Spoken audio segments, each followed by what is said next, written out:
میری وائف نے جب پہلی دفعہ قرآن پڑھا نا شادی کے بعد، میں نے اس کو ایک قرآن کلاس ہوتی تھی رمضان شریف میں، تو میں نے کہا میں بچے وغیرہ میں دیکھوں گا، تم نہ صرف ایک دفعہ قرآن پڑھ لو تاکہ تمہیں پتہ چلے قرآن میں لکھا کیا ہوا ہے۔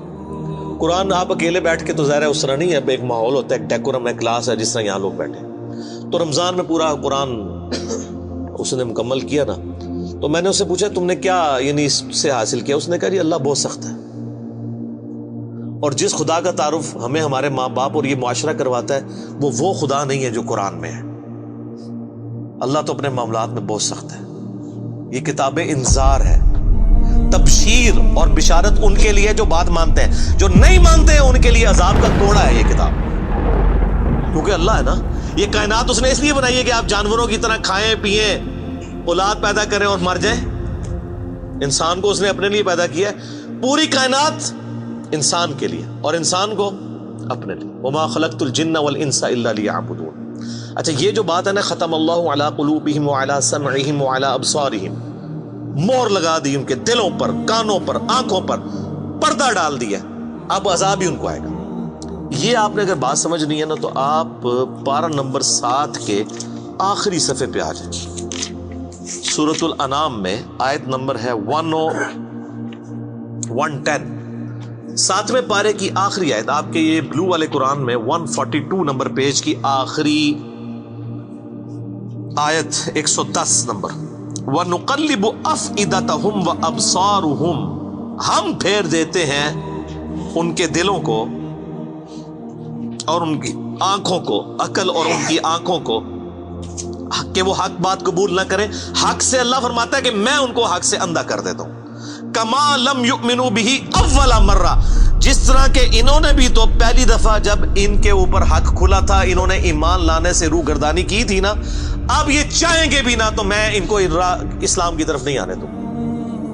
وَنَذَرُهُمْ فِي طُغْيَانِهِمْ يَعْمَهُونَ، اور میں ان کو چھوڑ دوں گا اپنی سرکشی میں بھٹکتے پھرے۔ وَلَوْ أَنَّنَا نَزَّلْنَا إِلَيْهِمُ الْمَلَائِكَةَ، اور اب اگر فرشتے بھی ان کے سامنے نازل ہوں، وَكَلَّمَهُمُ الْمَوْتَى، اور مردے قبروں سے نکل کے ان کے ساتھ بات کرنا شروع کر دیں، وَحَشَرْنَا عَلَيْهِمْ كُلَّ شَيْءٍ قُبُلًا، اور ہر چیز جن کا ان سے وعدہ کیا تھا ان کی آنکھوں کے سامنے آ جائے، قیامت بھی، عذاب بھی، سب کچھ بھی، ما کانوا لیؤمنوا، پھر بھی ایمان نہیں لے کے۔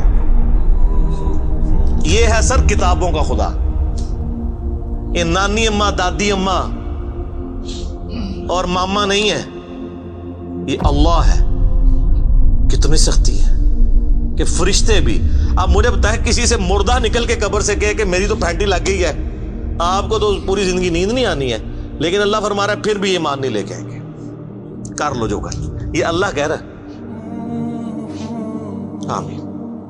الا ان یشاء اللہ، ہاں اگر اللہ ہی چاہے زبردستی کسی کو اس طریقے سے ہدایت دے تو وہ الگ بات ہے۔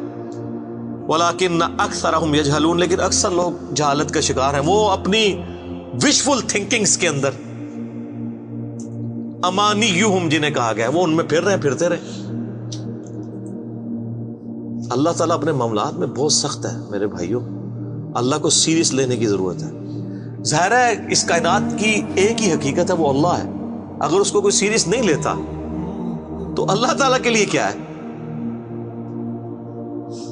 وہ تو اپنے نبی سے 3 دفعہ قرآن میں کہلوا رہا ہے، قل انی اخاف ان عصیت ربی عذاب یوم عظیم، اے نبی تم فرما دو کہ بالفرض اگر میں بھی اپنے رب کی نافرمانی کروں تو مجھے خود اس بات کا ڈر لگا ہے کہ بڑے دن کا عذاب مجھے بھی آ پکڑے گا۔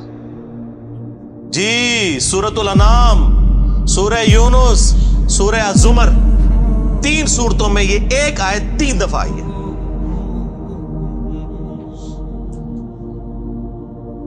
آپ مجھے بتائیں جو آپ کو کہتے ہیں جناب ہم بخشوا لیں گے، ہم اپنے مریدوں کو لے جائیں گے، اور تو انہوں کھنگن نہیں دینا کسی نے ہوتے، تو یہ اس لیے کہ نہ انہوں نے خود قرآن پڑھا ہوا ہے اور نہ آپ کو پڑھنے دیں گے، ورنہ آپ کا دماغ کھل جائے گا۔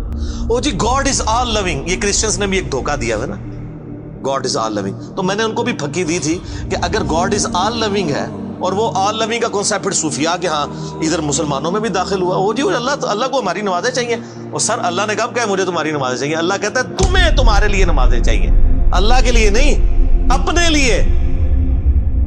گاڈ از آل لونگ، او آل لونگ اس کے لیے ہے جو اس کا بندہ بن جائے گا، باغی کے لیے نہیں.